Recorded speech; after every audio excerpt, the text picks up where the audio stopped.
Today I have with me, whose name is Meral, but I call her Rumi's daughter because she's published a book that's called Rumi's Daughter. And then we're also going to speak about how do we as human beings serve humanity, serve the world, and make it slightly better than how we found it. I think children are always being asked to toughen up, to feel less, to do less, to be less. And I think that is what is the core of the problem of the world today.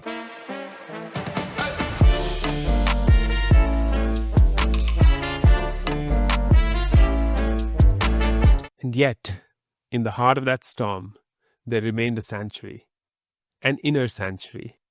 And I ran from place to place, trying to find a place to listen to breathe in, to hold all noises at the gates, so that this voice may have its slot and be heard in its solitary spotlight. Full amplification. Welcome to another episode of the IgnitedNeurons Podcast. Today, we start in a very different way. Because today I have with me, whose name is Meral, but I call her Rumi's daughter because she's published a book that's called Rumi's Daughter, and that's what attracted me to Meral and have this conversation with her. She's a kindness architect, and my hypothesis is that we're going to speak about kindness, we're going to speak about Rumi's daughter and some more words from there, and then we're also going to speak about how do we as human beings serve humanity, serve the world, and make it slightly better than how we found it. Does that make sense, Meral? Am I on the right path? Thank you, Utkarsh, and what an honor and a pleasure to be here. I did not think that Rumi's daughter would return upon my founding of my company, Results of Kindness, because it came about from a completely different headspace and career. So it's lovely to hear her poetry after 4 years, and what an honor it is to have this conversation about humanity and kindness, something that you so very much portray in your podcast and in yourself in our interactions. Thank you. No, absolutely. And you know, you spoke about the head, and I don't know why this connection, as soon as you're starting the podcast, comes. This whole journey that we take from the heart to the head or head to the heart, wherever we feel, I think unless we're human at our core, it's going to be impossible to take that journey. So I think Rumi's daughter never left the room. She was right here. I think you're right. I think she never left the room. And I think it's one of the most, I would say, rookie mistakes that when you come into your soul mission, and for me, it's very much within the business world, that you let go of that soft side because you're fearful that vulnerability, that organicism is going to make you be taken less seriously. But you bringing me back to her reminded me just how important the heart is in business, in the corporate world, in all spheres. So absolutely, she never left the room. Amazing. And the first, and we're already in the deep end of this podcast conversation, but we start this podcast, Meral, with this question. If that 8-year-old little girl, the 8-year-old girl who did not even know if Rumi's daughter will exist, who did not know what this world of kindness was, if she were to come and meet you right now, what kind of a conversation will emerge between the two of you? The present you and the 8-year-old Meral. I think it would be a terribly emotional one, because I think that any highly sensitive child who grows up in an environment that is not so validating, that does not hold her home, it would be one where I would have to look into her eyes and tell her that everything that you considered to be a weakness or something to be scathed away from you is going to be your soul mission, and that everything that you touch, see, feel, and experience is going to be for the greater good of you and hopefully for the greater good of the world. So I think it would be one of reassurance. It would be one of gratitude. I think that the heart that she had and the soul that she had at such a young age, which has only progressed, but I think there's an innocence and there's a beauty and there's a magnificence to that 8-9-year-old child who was completely raw in her kindness and her love for people. And I would thank her and I would say that those core memories and that experience and that philosophy that you became so sincere and committed to has now become a movement, more than a company, more than an entity. And I would also ask for her forgiveness as well, because I think just like my core mission, which is to tell the world that kindness is the ultimate advantage, it's the innate ecosystem of flourishing, of progress, of cohesion, she needed to hear that of herself back then. Not to lower or lessen herself, but to very much fall into her own arms and fall in love with herself and give herself permission to not deviate from her soul architecture. So I think that's how it would go about. But I think it would be a very emotional, heartfelt interaction of grace, gratitude, and asking for her forgiveness, which I think many people who take on a spiritual journey, they have to ask permission to ask for forgiveness from their inner child, because we so very neglect it. The way that we neglect children and their insights and their input in the world, we also have to ask forgiveness to our inner child who came complete, and we considered it, the concept, her, they, him, incomplete and not so prepared or not so right for the world. Wow. As I'm listening to this, and it's my humble request to the listeners, this might be a very slow and soothing conversation, because Meral and I both like to slow down the conversation and take a few minutes to really imbibe what's been said, to make sure that we are responding with the right mindfulness and approach. So I heard a few words, Meral: reassurance, gratitude, and the innocence or the rawness of that 8-year-old. And then you said somewhere that what you saw at that time as a weakness will be your mission. What does that mean? What does it mean to call that as a weakness? I think children are always being asked to toughen up, to feel less, to do less, to be less. And I think that is what is the core of the problem of the world today, that we are asked to lessen our light and to lessen our philosophy and to lessen our giving. And I think that is what I meant with that it is so much more than just a philosophy of innocence, but it was an 8 or 9-year-old girl who loved people unconditionally and fell in love with them the moment that she met them, because she saw something in them that was delightful, that was unique, and so uniquely and so understandably and so selflessly. And I think it was that vitality that I have tried my best to replicate, to re-emerge into. But I think it can be difficult at times with the adult world.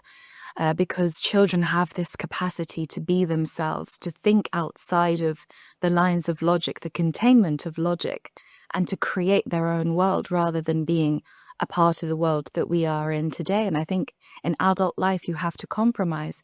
You have to fall into some lines of reality, whereas children believe that they are a universe in and of themselves, and they create that universe.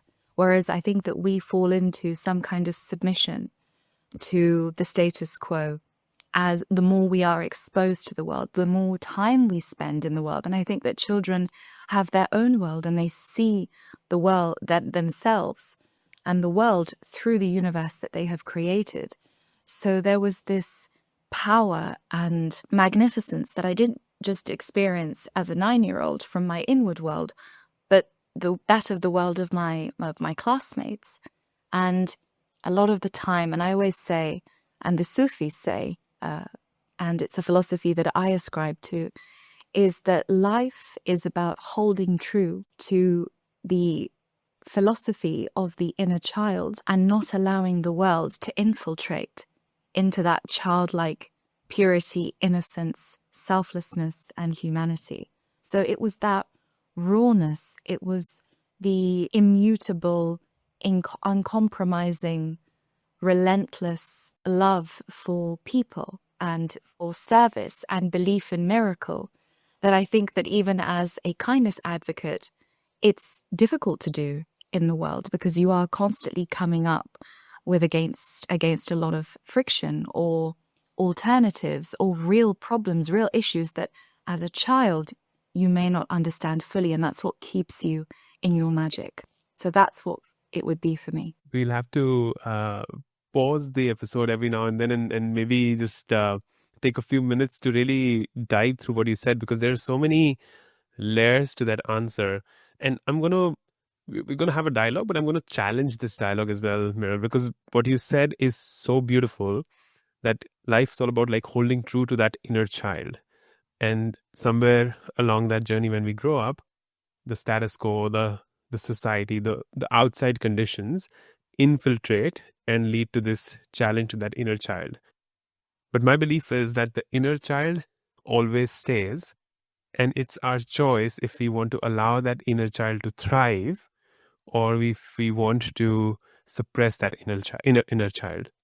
And that choice is something that our consciousness, our approach to our life, we'll always have that choice. Is that not true? And if not, or if yes, where are you on that? This is fantastic, the way that it works out between us, Utkarsh, because we always have these synergies and we haven't been in continuous contact. I was watching a reality TV show because I have developed so much of my psychological instinct in terms of reading facial expressions and nonverbal cues. I'm a big fan of that.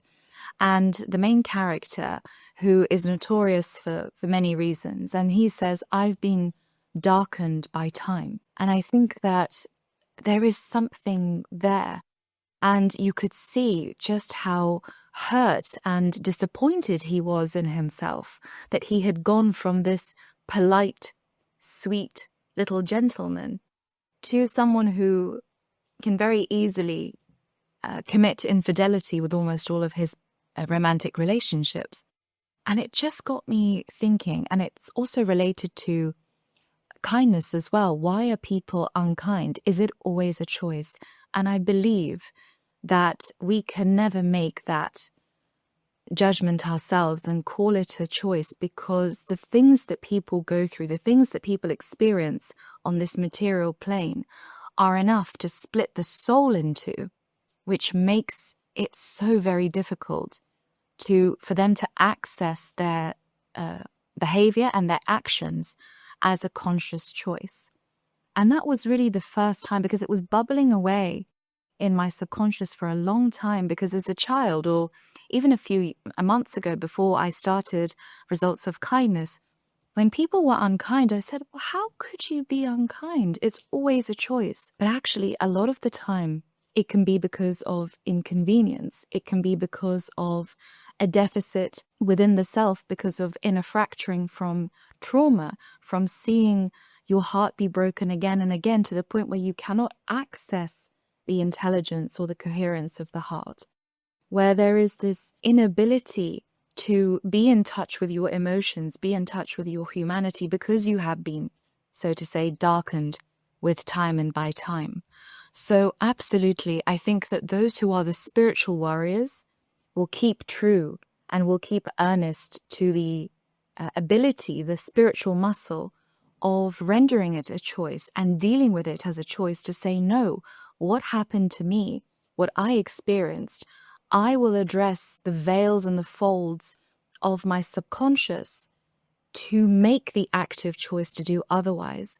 But so many people fail, and it's not because there's something inherently wrong with them.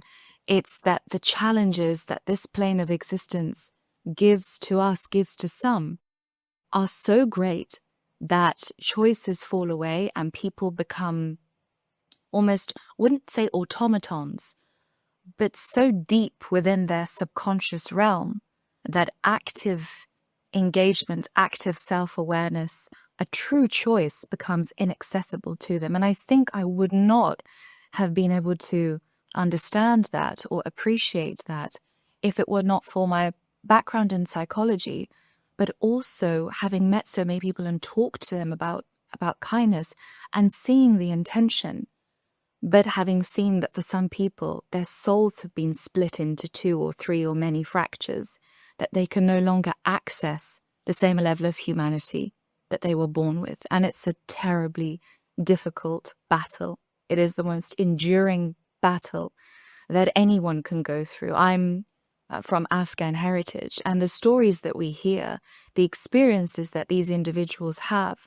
Sometimes when I think of just that there is a narcissism crisis, because, and I said before, I think I don't know if it was in a podcast or in a conversation, but in survival cultures, which is where we are able to, so in survival cultures, there is no middle ground, which is where the choice concept comes in. Do we have a choice? Can we self-regulate? Can we self-philosophize within ourselves? You either become the prey or the predator. And the prey says, I will never allow this to happen to someone else in my presence. The prey, which is the narcissist, says, this happened to me.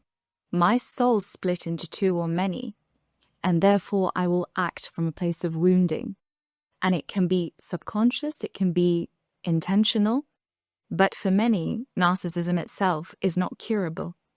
Certain traumas you cannot return from. So can we say that that is a choice, or that is a point of no return due to life's extremities? As you're speaking about fracturing of the soul and the trauma that a soul goes through, and how the statement that you said about that reality show, I have been darkened by time. And I'm a visual thinker, so the vision that's coming to me right now is almost thinking of he who must not be named. If you're a Harry Potter fan, I'm thinking of Voldemort, and I'm thinking how he split his whole soul into these 7 Horcruxes, if I remember the term correctly, right? And that was by choice because he wanted his soul to survive. And so what I'm also thinking then is that if trauma is, and trauma of any kind, and there could be micro traumas and macro traumas. So not all traumas look alike. All traumas are different, and everyone goes through their own range of traumas based on what their threshold is. Yeah. If we all go through that trauma and that splits our soul, do we not owe it to the inner child, Meral? Do we not owe it to the magic that the universe has in us and beyond, that we find ways to heal that inner child? And where I'm taking this conversation to is, because you also spoke about spiritual warriors, which I've highlighted on my notes, and we will speak about that. Because ultimately, I want this to be useful for our listeners. I want them to feel that Meral and Utkarsh had a conversation, parts of which I can snatch from the podcast and put into practice in my own life. So, changing the hypothesis slightly, we're going down this path that if you've been through trauma that has led to you and your soul be split, because now you feel that kindness is not the right path, that there is a part of you that does not trust others, there is a part of you that's hurt and broken, then let's, Meral, you and I take it upon us today in the next whatever minutes to help bring back the magic. Because I really think that this human life, it's a true gift that we have, where there is some amount of consciousness, there is some amount of karma, there is some amount of magic, there's some amount of what we do, the interactions that we have, the people that we meet. It all happens for a very systematic reason, which we're not fully seeing. So if we were to help someone heal themselves from this trauma, what would you tell them to do? Had you asked me that question 3 weeks ago, it would have been a very systematic, conceptual program of delivery, and I would say this, and this. I would say this because this is the reality coming from someone who has been relentless and deeply committed to their healing journey. And I think I mentioned my heritage. It is a heritage of much ancestral wounds and displacement and poverty and exile, Afghan and Uzbek.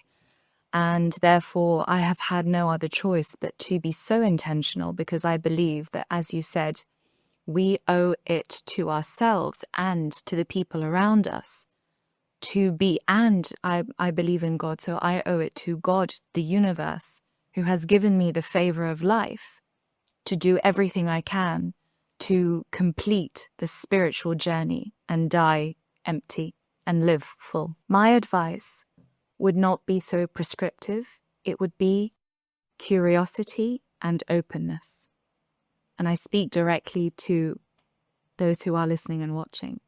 You will have the most unique, heartbreaking, enlightening, livening, inspiring experiences, so unique to you that it is your spiritual fingerprint upon this realm.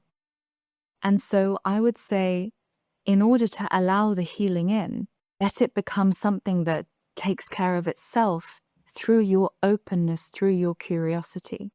When something is happening to you, and it's so common sense, I read it so much, Utkarsh, because I was like, and I didn't really like it. I thought, and the phrase is, don't ask why this is happening, ask what is it teaching. And I really sidelined that as too simplistic. But for me, being open and being curious, not accepting that this may have no logic right now in hindsight, but in the long term, this breaking, this opening, these unfair circumstances has a part in my overall life architecture, in the being and the reason for why I'm here. And if you do not feel capable of healing, because healing is a very difficult, very ambitious, sometimes romantic term that we use, I invite you and I ask you to be curious. What is this? What is this teaching me? How can I listen? You don't have to process it. Your mind and your subconscious will do it for you. That's why healing that is somatic, healing that is at the subconscious level, works so well for people with complex trauma. But to be open, to listen, to process.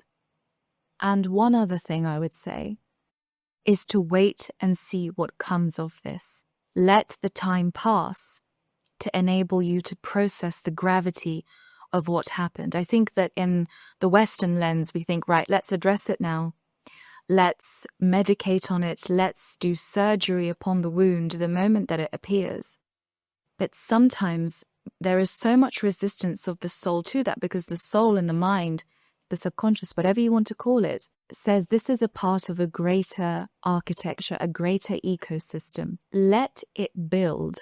Be curious. Sit around it. Observe it. But understand that the ecosystem will eventually take care of itself. And the greatest thing that you can do is to allow it, be curious, be patient. And one other thing, listen, because something that I found, and it's very easy to wallow in, not wallow, I would say, that's an unkind term, but to very much allow yourself to be bathed and submerged by a sense of self-pity, which is extremely understandable. But to listen to the way that the universal God or source brings people to you as a message, as a saving, moments, words, letters, coincidences, they are a healing if you were to listen to those experiences. I'll give a very small example. Yes, so when I converted my degree to psychology from law, and this is a fantastic story and I get goosebumps thinking about it, I sort of asked myself, okay, you're 25, Meryl, you've had a career in law, you're going into the unknown. What will you make of yourself? Because even though you've come into psychology, you and I both are sort of speaking to myself, that you are not a traditional practitioner. The creativity within you requires a new concept, something different that you've been denying. This was the actual conversation within myself. And this is the conversation. We're always being spoken to. We're always being helped. We're always being shaped. If only we had curiosity and openness and just giving life a chance, giving life the possibility. And I fell into a deep state of worry and doubt and anxiety, asking myself, where do I fit? Because I've told my parents I don't want to be a lawyer anymore. I have to find my calling in psychology. I know it is, but it's not quite traditional, being a traditional practitioner. What am I going to do? Because they've believed in me, but I'm not, I need to get on with my life. 2 months later, I had a dream about kindness, that I was standing on a mountain and I had the word kindness and I was holding up the flag of kindness and people were listening. And I thought nothing of it. I don't know how many months later, I think it was, no, it wasn't months, it was a year or so later, I met a business mentor at a networking event, And he said, can I look through your things? Can I look through your work? And I sent him my thesis, sent him my poetry book. And he said, you do know you've been campaigning for kindness your entire life. Have you considered making a profession out of this? And I said, no. And I spent 5 months in resistance to that. Had I listened, had I been curious, had I seen that this was that pain, that worry, guilt of perhaps letting down my parents, letting down myself, it was an essential part of the architecture of my life. And now I live and breathe kindness as I did before, but in a much more official way. So I would say, do not focus on healing. It's a buzzword that doesn't serve a tired soul any good. But be curious, be open, and give life a chance. Let's start there. I'm just looking at what I've noted down. Die empty and live full. I think that these are at least the most powerful 4 words that I've heard in a long time. Die empty and live full. So I love that. You somewhere were speaking about how sometimes trauma gives you a wound and really opens you up. And I don't know why Rumi's quote, I think it's Rumi's quote, where he says that wound is from where the light enters you. And so I don't know why that was coming to me, so I've noted that down. And just this idea that you're saying about curiosity and openness, it seems so simple. It seems like anyone and everyone should be able to be curious and be open and listen more. But I see less and less of this in the world. And we can attribute it to the noise on the outside. We can attribute it to technology. We can attribute it to the way information is being spread around the world about anything and everything, from the positive to the negative. And I was having this conversation with my wife and kid, the elder one, where we were talking to him about something that he wants to eat on a regular basis. And we were telling him that this is not good for your health. And we were giving him ideas that this is why we say that it's not good for your health. And he in 5 minutes came back saying, this is why this is good for my health. And so for everything in the world, there is the positive impact of it, and then there's the negative impact of it. So that is what I'm trying to say, is that the noise is very high. So in that noisy world, how do people listen? It's a fantastic question, and you're absolutely right. Just like in everything, it's always the difficult things that are easy to do. Procrastination. If you think about it, just how difficult procrastination is, because it serves no long-term result. It is the highest form of self-sabotage, and yet people do it relentlessly rather than giving 5 minutes to the screen, 5 minutes of work. It's, I would say, it's part of our human architecture. It's part of being human, and that's what it is. I would say, how do people listen is to give up and give in. And how do we do that? Give up on what is not working. All these elaborate schemes, all these elaborate techniques that we have created. Let's talk about avoidance. Now, in high trauma cultures, where there has been such high levels of war and displacement and political and social instability, avoidance has now become a cultural tradition, and I see it very much in my communities as well. How much has avoidance cost you? Let's just think of it that way. If you think of it on a benefit and loss basis. Avoidance, let's say, for example, someone is experiencing uncomfortable feelings. They will go out, they will distract themselves, they might listen to lots of music, they might consume lots of food, they might fall into addictions to be able to numb themselves from that avoidance, versus 5 minutes of intentional processing. The cost of one and the time that it takes, and just how much it takes from you of one compared to the other. If we think of it in that way, it's the most common sense thing, but I think, as you said, it's something that we don't do. And to drown out or to return from the noise, I would say give up on what is not working for you. If you cannot give up from it, step back from it a little and give yourself a bit of peace from, I would say, the self-flagellation that we cause ourselves through overthinking, through overdoing, through overstimulation, and give in to one message that you keep getting sent through your soul and through your intuition. Give it one chance. That's why I said openness and curiosity, not as an active practice where we create masterclasses around it, but a first instinct, a first and solely one moment in the day where you just listen to one piece of quiet advice that your soul is giving you. Not the loudness, not the jagged, fearful approaches or the fearful signs that the body is giving you when we come from a place of trauma and despair and just inner chaos. Listen to one message and contemplate over that, return to that, almost like an affirmation. So my soul said to me many weeks ago, you're not a consultant, Meral. You're a thought leader and you're an educator. I gave it one chance and I played it in my head because I'm not coming from this person who has reached enlightenment, Utkarsh. I am coming from someone who is living and trying this philosophy every day. And I'm speaking to myself as much as I'm speaking to yourself and those who are listening. But give yourself one chance. And I gave myself one chance to listen. And then I rewrote my company biography.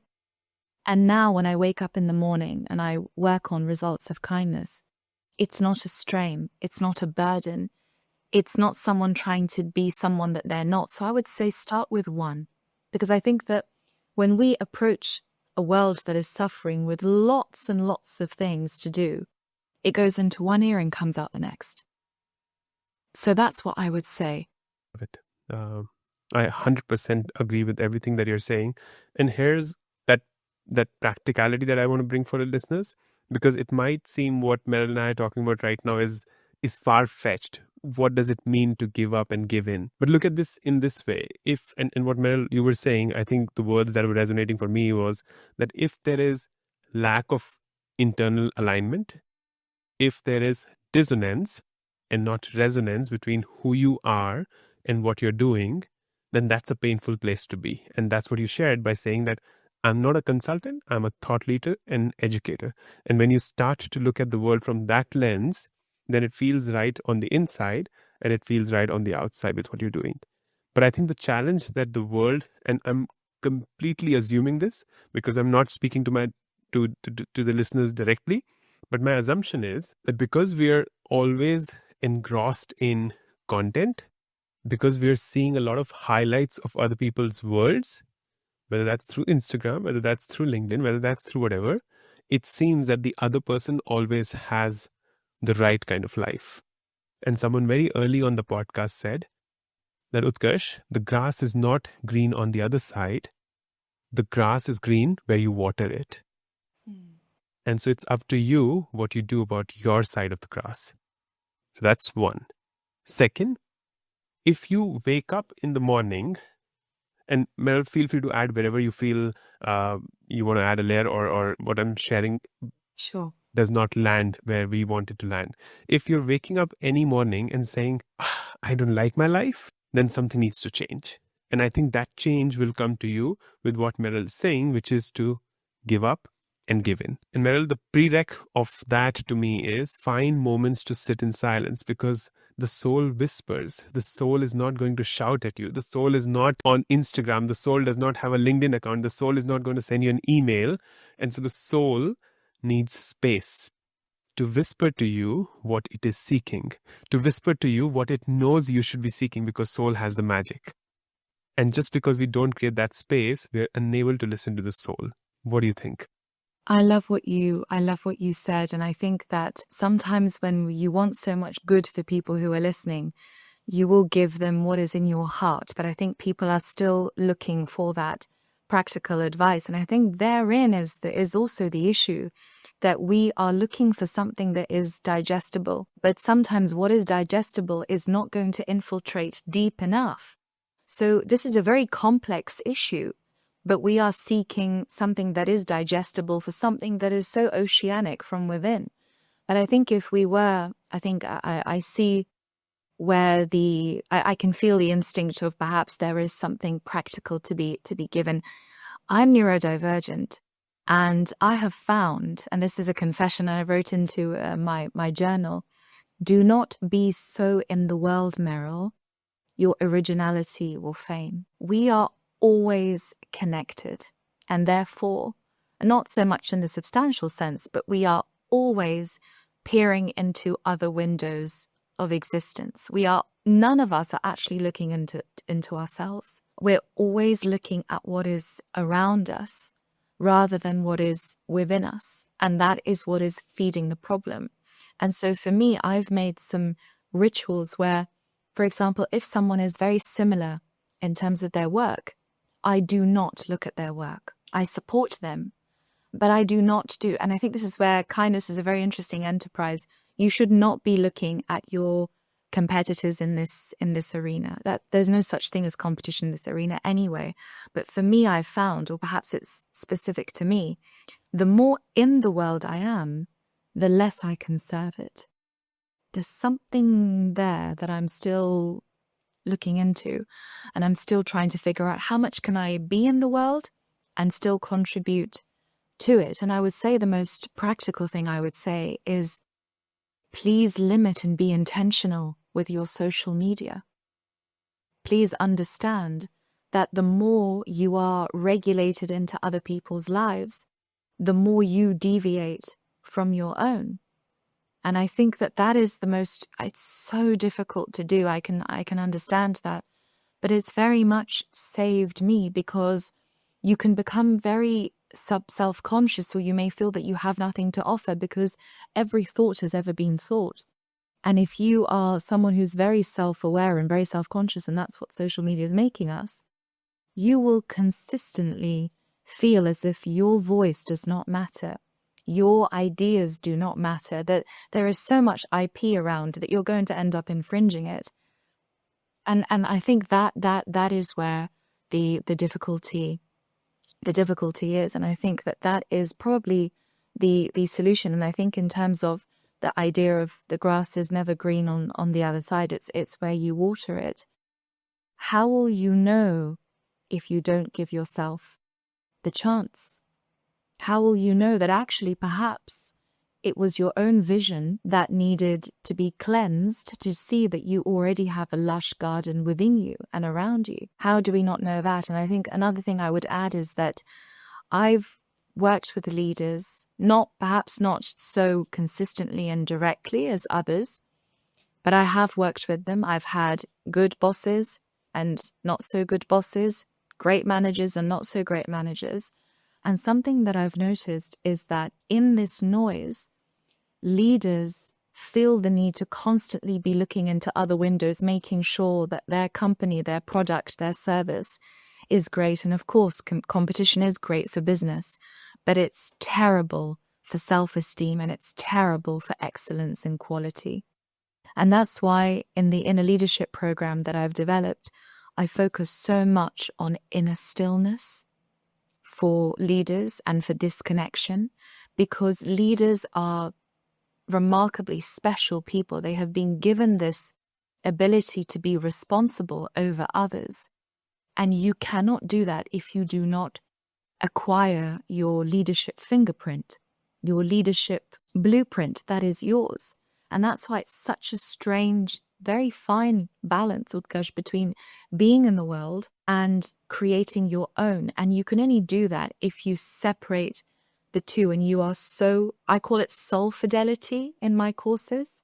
So it's about being loyal to the inner compass, but also being out in the world to be able to navigate where you are.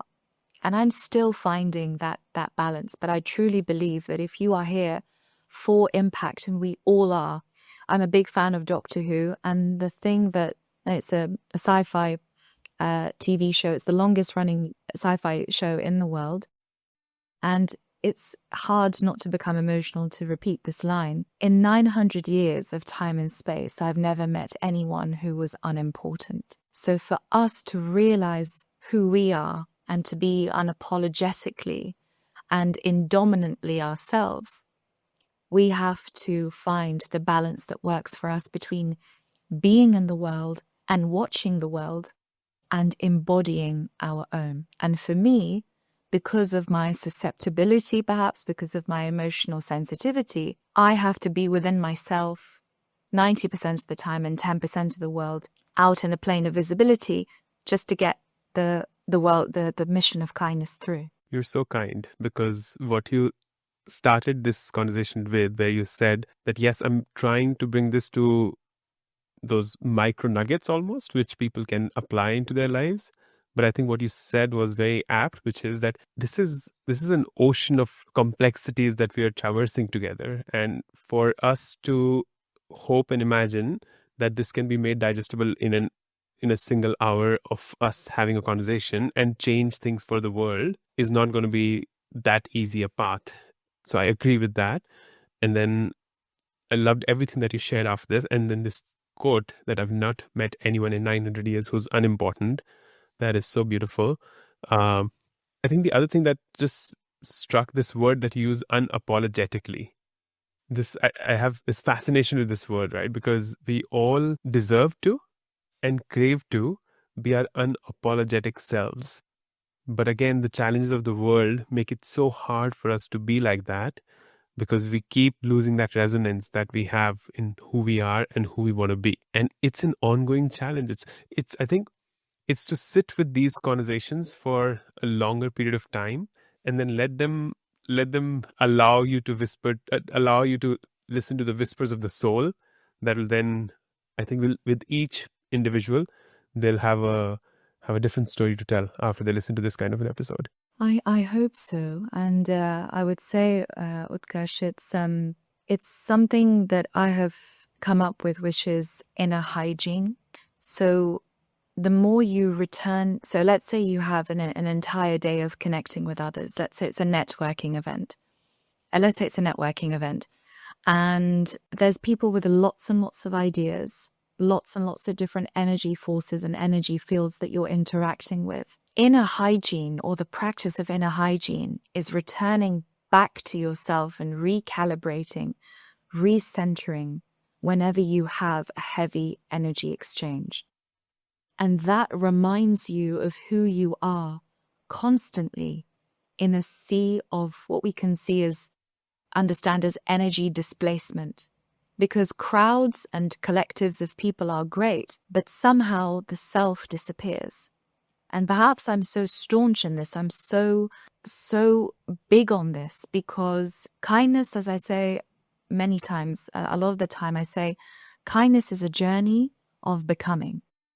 A lot of kind people who come into their light, who come into their strength, many of them begin as nice, conforming people pleasers. And throughout their lives, they build the sense of self of others, but who do they neglect the most? Themselves. And when I did my inner child work, the greatest breakthrough that I had was giving her what we say in Farsi, wazn or vazn. I think it's in Hindi. Her existence disappeared because of how much she poured into the existence of others. And that recalibration for me on a daily basis reminds me that I exist, I matter, I feel, and I have needs. And I think that you can be the most self-loving person, but if you do not consistently return to yourself, you may end up serving yourself in other ways, but are not truly serving yourself. It's what you think you should be doing from a place of survival or from a place of competition, but it's not what you need and who you are and how you need to be according to that. So that is an inner hygiene practice that I feel compelled to do, especially when, there is high levels of energetic intermingling and exchange of ideas. Because, do not allow yourself to be forgotten in that noise. And it's not something that is this interesting practice where, you go into a program and you leave transformed. It's a constant endeavor to listen and to see the invisible soul in moments where it can be forgotten. And it's a lifelong, we will be doing this for as long as we live. We will be returning back to and acknowledging the face of the self within for as long as we live. And I think those who do will end up dying empty and living full, because then they will be able to say for certain that I lived according to who I really am. And I always say as well that when you live according to what you want to be, or what you think you ought to be, you live another person's life.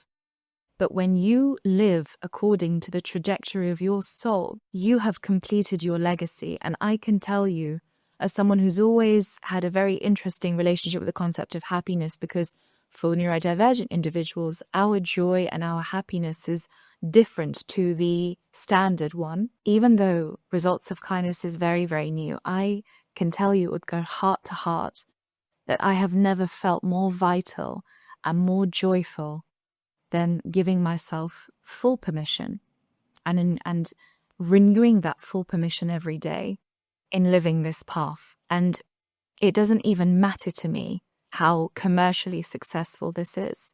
Of course, it's supposed to be because it will help organizations and individuals. It has to be for that end. But I have never felt more joy than I have in true fidelity to my soul. And I want that for every single person on earth. So many mirror neurons are getting ignited as we are having this conversation, because I think just this idea that you spoke about, inner hygiene, it's like brushing your teeth, right? You would do that hopefully twice a day, but at least once a day. And if you do it twice or once a day, you're taking care of your oral hygiene because that's important to you. Hopefully you will take a bath every day, but hopefully every alternate day to take care of your personal hygiene. And then we forget to do anything about our inner hygiene. We keep going through this motion of life, trying to be the best manager, the best parent, the best friend, the best son, daughter, sibling, spouse, whatever that might look like. But we forget to look at the human, the soul, and you're going one level deeper. Maybe just being a good human being is phase one, which then again is driven by the soul. But how you take care of your inner hygiene and make sure that you work on it throughout your existence, because that's the only way to die empty and live full. And it's a journey. It's a very beautiful long journey. And we should feel that if anyone who's listening to this right now, we are at about the 51st minute. Wow, it's been 51 minutes. I didn't realize this. If anyone's listening right now, and if all they can do as a result of this conversation is to sit with themselves a few minutes and just try to listen to that soul, I think our job will be done well. What do you think? I think it's the recipe for world peace. It is that fundamental. And I have seen it in my own life, and I've only really come into practicing my own philosophy fully because, of course, in order to be able to do that, we have to get rid of some of the barriers and the blockages that come with visibility, that come with permission, because you will ruffle feathers. You will be seen, and you will be. This is not a journey where you will come into your light and the world will embrace you. No, you will embrace yourself. Whether the world does, that's an alternative thing. But soul fidelity, one moment to listen to one thing that your loyal, insistent, persistent friend of a soul has been telling you. Meditate on that one thought, and that will recenter you. And I think we talk about working on the soul, and I think you absolutely logically that makes sense to say. But it's about allowing, not so much working. I think we've all worked enough. And I found that regardless of how much I have worked intentionally, and we have to, and I think this is not my quote, but this is a quote from, I think it's a very prominent author, but they said, do your duty and hand the rest over to God. And so miracles and openings, very less of the time, comes from our intentional direction. It comes from the reception of the universe, the intermingling of the universe's frequencies with the inner compass within. And our body has been made material to be the vessel through which these two elements come into materialization. That is why it's material. That's why it decomposes upon our departure, because it's a vessel. It's not the end itself. Love it. As we come towards the close of a beautiful conversation, we could go for hours, but we've decided to cap the podcast to 1 hour so that we can probably do podcast episode 2 with you. If we now go a few decades into the future, Meral, and from that 8-year-old little girl who you're seeking forgiveness of, who you're having those beautiful conversations, emotional conversations around innocence, to now we go to that 80-year-old future self, the 80-year-old future self. If she were to come there right now and have a conversation, what would she say? I hope this does not sound too romantic or arrogant, but I truly hope that she says thank you, and I hope that I do her soul justice and her arrival into old age justice, so that she can say thank you for sticking through and keeping true to kindness and to delivering what I was sent here to do, so that my soul can sleep easy. And for the 80-year-old you to say thank you to you, I think is the ultimate win. If there is such a thing as winning, I would say that is the win. I know it's very simple. It's a very... Oh, it is not simple. Man, it's not simple. If a thank you from an 80-year-old would be simple, then that would be a recipe for world peace as well. But it's really hard to achieve that. But I can say thank you to you for your time and the conversation that we've just had. And I'm just going to summarize a few things. You spoke about how kindness is the ultimate advantage. You shared with us this beautiful quote that how I have been darkened by time. We spoke about spiritual warriors briefly. We spoke about the inner child and how the inner child grows from 8 to 80 and the purpose of life, it almost makes me feel very thoughtfully and beautifully so, is die empty to live full, give up and give in, and listen to that soul's fidelity. To anyone who's listening on a podcast platform, share this with someone who you think would enjoy this conversation. If you're on YouTube, appease to the algorithm gods, like, share and subscribe. Leave a comment if you enjoyed this conversation between Meral and myself. And keep working on that inner hygiene because your soul deserves it. Thank you, Meral, for your time. Truly appreciate it. Thank you so much, Utkarsh. I just have to say that many speak of kindness, but I have to say that the platform that you have created, the person that you are, the interactions that we've had, it's been an honor to interact with you, to know you, and to be invited onto a platform that is a kind platform. And your leadership, your work, everything that you are encapsulates what I am trying to do in the world, which is to spread kindness. So it's been truly an exclusive honor and a privilege. And thank you from the bottom of my heart. I resonate each one of those words. And thank you for being here. This is Utkarsh and Meral signing off. That's a wrap for today's episode of the Ignite Neurons podcast. If you found value in this, here's what I recommend. Take out a paper or a diary and just put down one thing that you can change about your life because you listen to this podcast. I'd really appreciate if you could share that in the comments below because I'd love to see how it's impacting you or not. If you're on YouTube and watching this, then like, share and subscribe, and please make this wisdom go viral. And if you're someone who loves your podcast on the go, then Spotify and Apple Podcasts are your go-to places, or wherever you're listening to this, just like, share it with a friend, and leave a comment because I'd love to engage, love to have a conversation with you. Until next time, till we meet again, keep those neurons ignited, stay curious, keep learning, be someone who embraces a growth mindset, and I look forward to seeing you very soon.